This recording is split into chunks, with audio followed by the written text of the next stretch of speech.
Hello दोस्तों, मेरे channel में आपका स्वागत है। आज की कहानी है बेटा है पैसा कमाने की मशीन नहीं। पवन अपने कमरे में परेशान होकर टहल रहा था कि तभी उसकी पत्नी सुजाता की आंखें खुल गई। पवन को इस तरह कमरे में टहलते देखकर वो भी उठ बैठी। घड़ी की तरफ देखा तो रात के 2 बज रहे थे।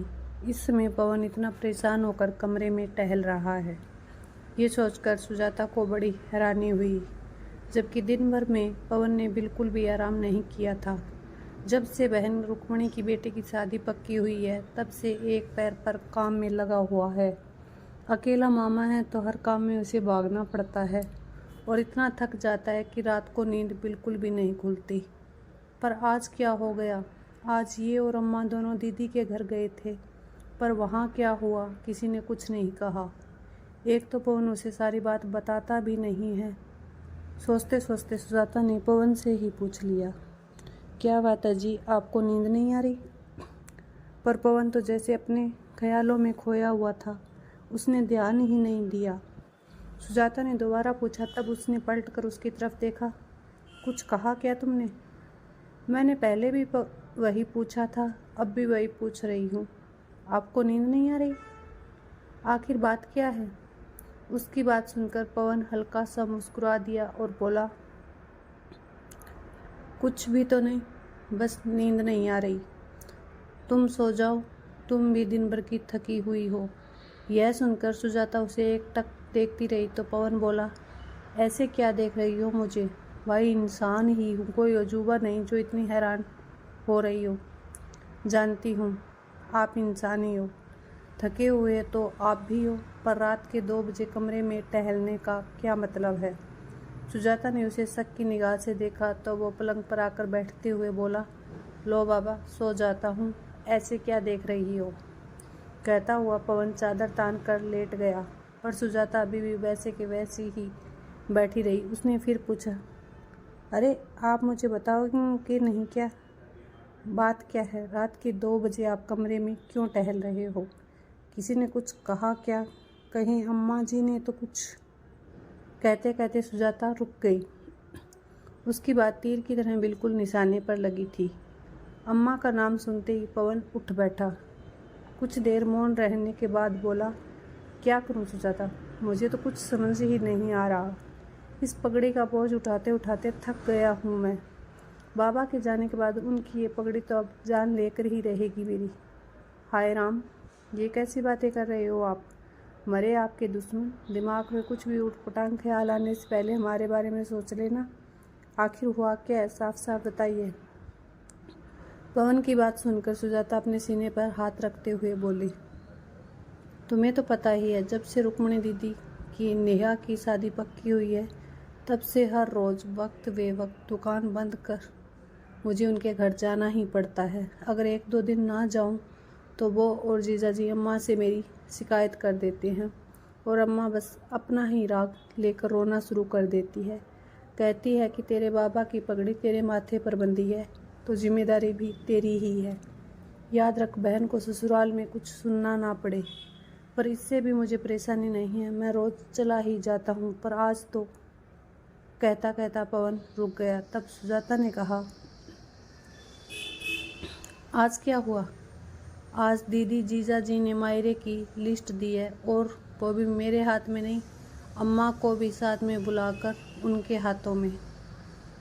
हाँ तो क्या हो गया, अम्मा को लिस्ट दे दी तो मायरा तो हमें ही देना पड़ेगा, सुजाता ने कहा। तो पवन ने उसकी तरफ देखा और फिर बोला, सही कहा तुमने, मायरा तो हमें ही देना पड़ेगा, लेकिन हमारे घर की शांति तो भंग कर दी। क्यों, ऐसा क्या मांग लिया उन लोगों ने? सुजाता ने हैरान होते हुए उसकी तरफ देखा। अरे क्या बताऊं, लिस्ट बनाने से पहले एक बार भी नहीं सोचा कि हमारे पास इतना पैसा कहाँ है। 51 बेस मांगने के बाद उनके पूरे परिवार के कपड़े मांगे हैं। ऊपर से कहा है दीदी जब आरती के लिए आएंगी तो सोने का गहना और 21,000 नगद थाली में रखना। यहाँ मेरे ससुराल में मेरे मायके की भी इज्जत है। हे भगवान, इतना सब मांगा है, हम कहाँ से कर पाएंगे इतना? आपने कुछ कहा क्यों नहीं? सुजाता बीच में ही बोल पड़ी। उसकी बात सुनकर पवन बोला, मैंने भी कहा था कि इतना सब कुछ हम कैसे कर पाएंगे, पर दीदी ने तो अम्मा को इमोशनल ब्लैकमेल करना शुरू कर दिया। वही हमेशा का राग। बाबा की इज्जत का सवाल है, क्या अपने बाबा की इज्जत के लिए इतना सा नहीं दे पाएगा? अगर इतना सा भी नहीं कर सकता था तो बाबा की पगड़ी पहनी ही क्यों थी? तब तो बड़ा ही चौकी पर बैठकर बाबा की पगड़ी पहनी थी। कहते कहते पवन चुप हो गया, पर सुजाता से रहा नहीं गया। उसने पूछा, दीदी को तो छोड़ो, वो तो शुरू से ही लालची स्वभाव की रही है। आप तो ये बताओ कि अम्मा जी ने क्या कहा? अम्मा जी का नाम सुनते ही पवन की आंखों में आंसू आ गए। उसकी आंखों में आंसू देखकर सुजाता ने उसके आंसू पोंछे और फिर पानी का गिलास लेकर पहले पवन को पानी पिलाया। पानी पीकर गिलास रखते ही पवन बोला, इसी बात का तो दुख है कि अम्मा हमेशा अपने बेटे का ही पक्ष लेती है। कह रही थी कि अपने बाबा की इज्जत के लिए इतना सा भी नहीं कर सकता। आखिर तूने बाबा की पगड़ी पहनी है, उनकी जिम्मेदारियों को तूने अपने कंधे पर लिया है, तो अब ये तेरी जिम्मेदारी है कि तेरी बहन का मान सम्मान उसके ससुराल में रह जाए। जब मैंने कहा कि अम्मा ये मेरे बस की बात नहीं है, तो मुझ पर चिल्लाने लगी कि पूरे का पूरा मकान अकेले ही हड़प जाना चाहता है, मेरे बेटे को कुछ भी नहीं देगा। कहते कहते पवन फिर से रो दिया। अब तुम ही बताओ सुजाता, मैं क्या करूं? थक गया हूं मैं इन सब से। मेरा भी परिवार है, बच्चे हैं। कमाई का जरिया सिर्फ वो एक दुकान है जिससे घर खर्च, बच्चों की पढ़ाई चलती है। वो भी कई बार दीदी और जीजा जी के सामने पेश होने के कारण बंद रहती है। उनकी जी हजूरी ना करूं तो अम्मा खाना दुश्वार कर देती है। अकेला भाई है, अपनी बहन पर ध्यान नहीं देता। बाबा की पगड़ी क्या लेने के लिए पहने थे? दीदी जीजाजी को हर तीज त्योहार पर अम्मा एक से बढ़कर एक सामान देती है, पर क्या अम्मा को नहीं दिखता कि उनका बेटा हर त्योहार के पुराने कपड़े ही पहनता है? मेरी चप्पल तक कई बार घिसी हुई होती है। आखिरी बार अपने परिवार के साथ मैं कहाँ घूमने गया था, मुझे तो ये भी याद नहीं है। मेरे लिए तो कोई नहीं सोचता। बेटा हूँ तो क्या जिम्मेदारियों के बोझ तले दबकर जान दे दूँ? कभी बेटों के बारे में तो कोई नहीं सोचता। थक गया हूँ मैं सबसे। लेकिन इस बार सुजाता ने पवन को रोने से नहीं रोका। आखिर जब मन का मवाद निकल गया तो पवन शांतिपूर्वक सो गया, पर सुजाता की आंखों से नींद कोसों दूर थी। आखिर अपने पति को अपने सामने रोता देखकर भला किस पत्नी को अच्छा लगेगा? पवन किस दौर से गुजरा रहा था, ये देखकर सुजाता को भी आत्मग्लानि होने लगी। वो पत्नी होकर भी यह बात नहीं समझ पाई। अपनी तरफ से पवन पूरी कोशिश कर रहा था, मेहनत भी खूब करता था, हालांकि इतना कमा लेता था कि परिवार की ज़रूरतों को पूरा कर पाए, पर ये आए दिन के ऊपर के खर्चे उसे तोड़कर रख देते थे। आखिर मध्यम वर्ग की भी तो एक सीमा होती है। अम्मा तो बस जिद करके बैठ जाती है कि मेरे बेटे के ससुराल ये जाएगा तो जाएगा ही। जब एक बार उसने नौकरी करने के लिए कहा था तो पवन खुश हो गया था, पर अम्मा ने बहुत हंगामा किया था। आखिर 2 दिन तक घर में हंगामा होता देख कर पवन ने सुजाता को ही नौकरी करने से मना कर दिया, पर आज पवन की हालत उससे देखी नहीं जा रही थी। आखिर पवन के पीछे ही तो वो इस घर में है। अगर पवन को ही कुछ हो गया तो, अगर वो उसका ही साथ नहीं दे पाई तो भला किसका साथ देगी?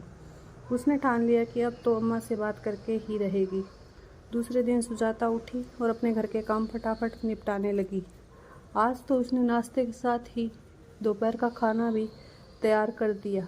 अभी सब नाश्ता कर ही रहे थे कि इतने में सुजाता तैयार होकर आ गए। उसे देखकर अम्मा जी ने बोले, बहू तुमने बताया नहीं कहीं जा रही हो? सुजाता ने अम्मा जी की तरफ देखकर कहा, हाँ अम्मा जी, मैं पास वाले सुशीला भाभी के घर जा रही हूँ। उन्होंने उस दिन भी कहा था कि उन्हें एक्सपोर्ट के सामान को पैक करने के लिए महिलाओं की ज़रूरत है। मैंने सुबह ही उनसे बात की तो उन्होंने मुझे आने के लिए हाँ कर दी है। बस वहीं जा रही हूँ। दोपहर का खाना तैयार कर दिया, आप अपने आप लेकर खा लेना। बच्चे जो स्कूल से आएंगे तो अपने आप लेकर खा लेंगे।